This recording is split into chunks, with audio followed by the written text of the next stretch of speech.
அனைவருக்கும் வணக்கம். நான் உங்கள் விஜய். இன்னைக்கு நம்ம இந்த எபிசோடில் எதை பற்றி பார்க்க போகிறோம்னா, அட்டாமிக் ஹேபிட்ஸ் அந்த புக்குடைய ஒரு பார்ட்டான forget about goals, focus on systems instead, அதை பற்றி தான் பார்க்க போகிறோம். இதில் நம்மளுடைய ஆதர் எதை பற்றி முக்கியமாக சொல்ல வராங்கன்னா, நாம் கோல்ஸை தான் செட் பண்ணிவிட்டு அதை தேடி அலைஞ்சிட்டு இருக்கோமே தவிர அதற்குரிய அந்த ப்ராசஸை, அந்த கோல்ஸ் அடைவதற்குரிய அந்த ப்ராசஸை நாம் தேடுறதே இல்லை. அதை தான் நம்ம ஆக்சுவலாக ஃபாலோ பண்ணணும்னு சொல்ல வராங்க. அந்த ப்ராசஸை ஃபாலோ பண்ணாலே நாம் வெற்றி அடையலாம், அதுதான் சொல்ல வராங்க. குறிப்பாக இப்போ ஒரு டீமோட ட்ரெயினர் இருக்காங்கன்னு வச்சுங்களேன், ஒரு விளையாட்டு டீமோட ட்ரெயினர் இருக்காங்க.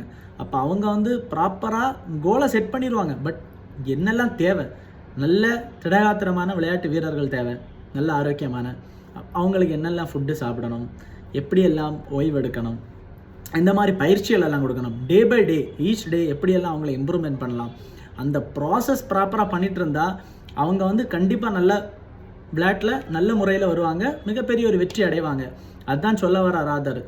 அது மாதிரி இன்னொன்று சொல்ல வராரு, நீங்கள் கோலை செட் பண்ணிவிட்டு நான் அந்த கோலை அடைஞ்சால் மட்டும்தான் ஹாப்பினஸ்ஸாக இருப்பேன் அப்படின்னு நிறைய பேர் நினச்சிட்டு இருக்காங்க. அதையும் அவர் குறிப்பாக சொல்ல வராரு. அந்த மாதிரி பல நேரங்கள் அவர் நினச்சிட்டு இருந்து அந்த நல்ல நல்ல மூமெண்ட்ஸ் அவர் தவற விட்டுருக்காரு வாழ்க்கையில். அதுதான் அந்த பகுதியில் அவர் சொல்ல வராரு. நாம் கோலை செட் பண்ணிவிட்டு அதற்குரிய அந்த ப்ராசஸை, இப்போ நம்ம ஒரு கவர்மெண்ட் எக்ஸாம் ட்ரை பண்ணிகிட்ருக்கோம்.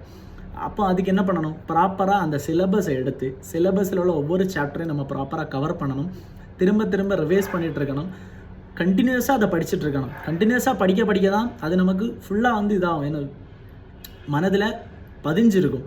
இல்லை நம்ம கண்டினியூஸாக படிக்காமல், இப்போ நான் ஒரு வாரம் படித்தேன், சரி ஒரு 5 நாள் ரெஸ்ட் எடுத்துக்கிறேன் அப்படின்ட்டு இருந்தால் அந்த கண்டினியூட்டி பேரும் அந்த ப்ராசஸில் உள்ள அந்த ஃப்ளோ போயிடும்.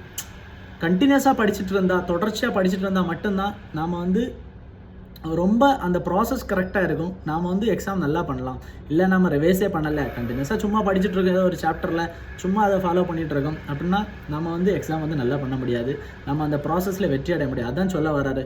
சமீபத்தில் ஒரு இன்டர்வியூவில் கூட நீங்கள் பார்த்துருப்பீங்க, அமெரிக்கன் ஸ்விம்மரான மைக்கேல் பெல்ப்ஸ் அவங்க சொல்லியிருப்பாங்க, ஒரு நாள் கூட அவங்க லீவ் போட்டதில்லை.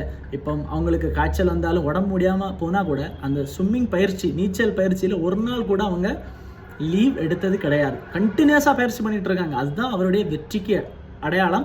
அதனால தான் அவர் இவ்வளோ ஒலிம்பிக்ஸில், எல்லா ஒலிம்பிக்ஸ்லையும் கிட்டத்தட்ட அவர் பார்ட்டிசிபேட் பண்ண எல்லா ஒலிம்பிக்ஸ்லையுமே அவர் தான் வின் பண்ணார். அதனுடைய அடையாளமே அதுதான். அப்போ அவர் கன்சிஸ்டன்சியாக, தொடர்ச்சியாக தன்னுடைய முயற்சிகளை பண்ணிகிட்டே இருக்கார். டெய்லி ப்ராக்டிஸ் பண்ணிகிட்டு இருக்காரு ஸ்விம்மிங்கில். டெய்லி டே பை டே அவரை இம்ப்ரூவ்மெண்ட் பண்ணிகிட்டு இருக்காரு. அதனால தான் அவர் வெற்றி அடைய முடிஞ்ச வாழ்க்கையில். அது மாதிரி நீங்களும் வெற்றி அடைய என்னுடைய வாழ்த்துக்கள். நாளைக்கு இன்னொரு எபிசோடில் சந்திப்போம். நன்றி, வணக்கம்.